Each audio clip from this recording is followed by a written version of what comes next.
Alors, Alors d'abord, nous voilà dans un très grand millésime. 2002, c'est avec 2008 le millésime de la décennie, de la première décennie du siècle. Alors, il y a évidemment beaucoup de grands vins dans ce millésime. On va vous en présenter quelques-uns, à commencer par l'éloge du classicisme. C'est le bonheur fait champagne.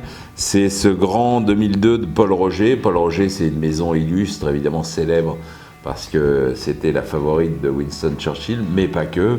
Heureusement, ils ont continué à faire du champagne après la disparition du grand homme, même s'ils ont créé une cuvée qui porte son nom. Ça, c'est le vintage normal.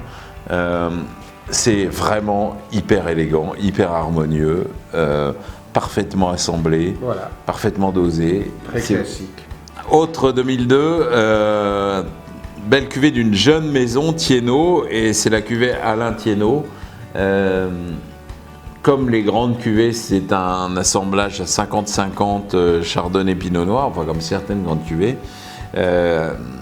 C'est vraiment aujourd'hui un vin très, là aussi très harmonieux, mais c'est vraiment la marque de ce millésime, le côté harmonieux et équilibré.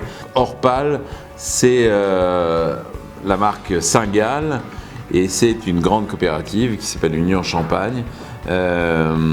C'est un... là aussi, c'est un blanc de blanc. C'est vraiment un vin très racé, très pur, très méconnu, mais qui honnêtement vaut pas mal de très grands blancs de blanc, beaucoup plus célèbres. C'est les meilleures parcelles, les meilleurs grands crus, les meilleurs coopérateurs qui font la cuvée Orpal. Et chaque année, c'est un assemblage assez semblable des mêmes parcelles. Et je suis sûr que pas mal de maisons aimeraient bien avoir dans leur grand vin et dans leur grande cuvée des raisins qui rentrent dans Orpal. Là, on est vraiment dans un monocru, un tout petit monocru. Vosalterme, c'est une toute petite parcelle à Haï, au cœur, enfin sur les hauteurs du vignoble. Et c'est Jackson, l'une des plus belles histoires de ces 30 dernières années, les frères Chiquet, avec une exigence et une intensité dans des champagnes vraiment de grand caractère, de grande puissance, mais aussi, et c'est le cas de cette cuvée, de grande élégance et vraiment de profondeur. La Maison Drapier, c'est vraiment le grand nom des champagnes de l'Aube, de la Côte des Bars, mais la Grande Cendrée, c'est un vin qui a, souvent on est un peu, quand on parle de champagne de l'Aube, on dit ça a beaucoup de caractère, beaucoup de personnalité, mais on sous-entend, et les chefs de cave disent ça trace. Là, ça trace vraiment pas. C'est plein, c'est mûr, et on sent qu'on est plus au sud, hein, il y a plus de maturité, c'est profond, mais en même temps c'est racé et élégant.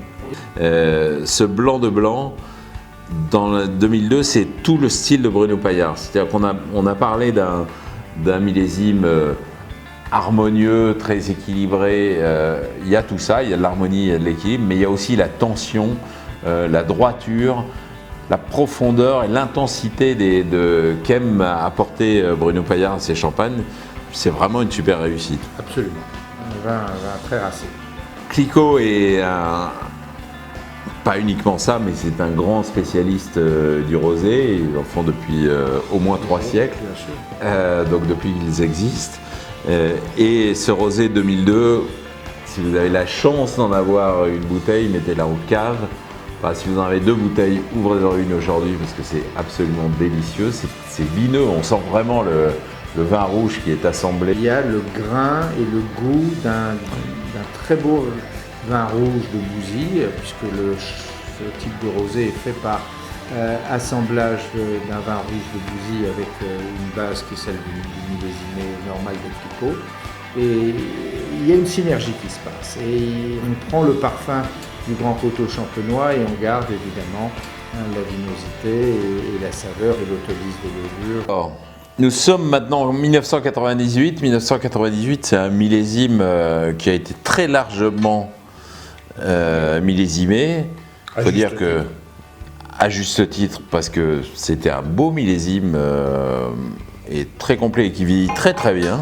De type classique, les millésimes en 8 réussissent souvent à la Ouais. Champagne. Je ne sais pas pourquoi, mais c'est comme ça. Et deuxièmement, bon, il y avait l'approche du millénium qui a excité toutes les maisons. Mais en tout cas, voilà, on a voulu mettre l'accent sur Henri Ablé, 1998, maison pas très connue, qui travaille très très bien et qui a aujourd'hui, en 1998, qui se goûtait superbement.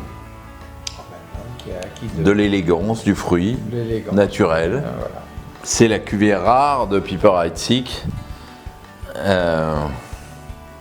Honnêtement, une forme olympique aujourd'hui. Oui, oui. Il y a un style. Il y a cette façon de créer des arômes de pain grillé qui rappellent les plus grands Bourgogne. Cette façon d'obtenir des arômes toastés et la pureté de la bulle et la légèreté aérienne de la fin de bouche. Autre très grand millésime, vous avez remarqué une chose, c'est que si vous pouvez acheter du champagne en magnum, mettez-le en cave, ça vieillit magnifiquement. Tous les magnums qu'on a goûtés étaient réussis superbement. Mais là, on a la Joséphine, autre bouteille très charmante, dans un très grand millésime, la Joséphine de Joseph Perrier, 98. C'est toujours cet esprit champagne avec quand même des superbes pinots noirs associés. Les grandes cuvées de champagne, c'est quand même souvent des très beaux chardonnays avec des très beaux pinots. C'est des pinots de Cumières. C'est splendide. La fraîcheur de ce millésime, tous les grands 98 qu'on a goûtés étaient d'une fraîcheur et d'une jeunesse splendide. Souvent, cela dit, 96, c'est un grand millésime quand c'est réussi. Oui. Ça ne l'est pas toujours. Et on a goûté les 96 très décevants, mais on a goûté aussi les 96 somptueux. Mais voilà. Et ceux-là sont incomparables. Alors, Jackson, les vignes d'Avise, ils ont pas mal d'hectares à Avise. Voilà. La récolte 96, c'est vraiment un vin. Il y a la puissance de Jackson, l'intensité, et puis c'est une onctuosité, une dimension vraiment veloutée, profonde de très grands vins, mais avec un raffinement formidable. Le 96 de Bicard Salmon, cuvée Nicolas François. C'était magnifique de finesse de texture, de crémosité, de précision, d'élégance aromatique. Absolument, c'est un champagne magnifique dans un millésime où évidemment quand on n'a pas vendangé mûr, on a des vins qui faiblissent aujourd'hui, qu'on a d'ailleurs été obligé de désacidifier, donc on les a obligés à vieillir plus vite que ce que la nature avait prévu. Ici, vous avez le raisin de 96 dans toute sa splendeur, complètement unique, où il y avait à la fois une jolie maturité en sucre et des acidités incroyablement élevées.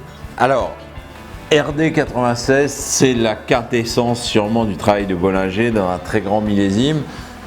Peut-être pas la plus grande bouteille de RD 96 qu'on ait goûté, parce que là aussi, ça manque un tout petit peu de gaz carbonique. Dans ces vins qui ont 20 ans, il peut y avoir une différence d'un millésime à l'autre, enfin d'une bouteille à l'autre, pardon. Lié au liège.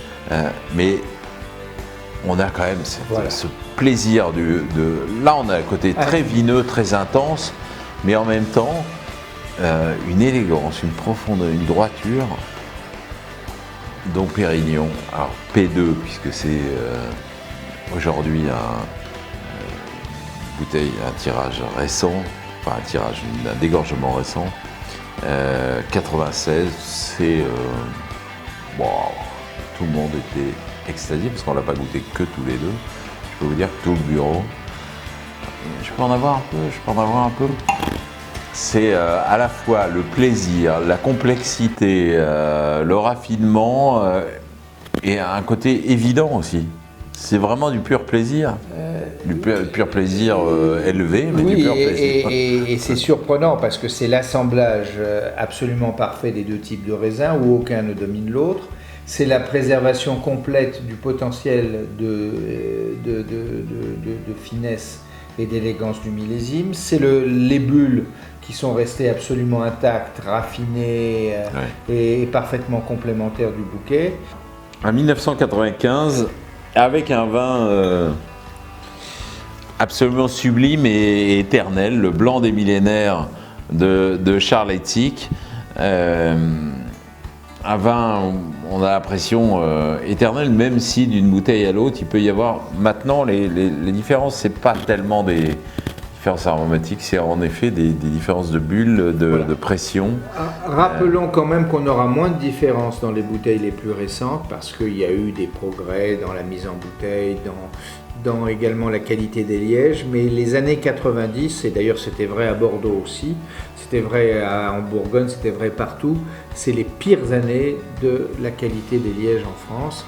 Et on s'aperçoit avec le vieillissement maintenant de 20 ou 25 ans que tous les vins de France ont un peu souffert de cette perte de qualité des lièges, avec trop de variations d'une bouteille sur l'autre. Ici, c'est le gaz carbonique qui était un peu moins marqué que le reste, mais pour la noblesse aromatique, c'était complètement préservé. Donc on avait le blanc des millénaires, c'est quand même l'une des plus belles cuvées, et la cuvée est certainement la plus méconnue, la plus injustement méconnue de la Champagne d'aujourd'hui. C'est un vin d'une finesse superlative. C'est pas du tout construit dans la puissance, c'est construit dans cette élégance et dans cette finesse gourmande qui est à chaque fois, et Dieu sait si on goûte ce blanc des millénaires depuis maintenant très longtemps, à chaque fois un ravissement.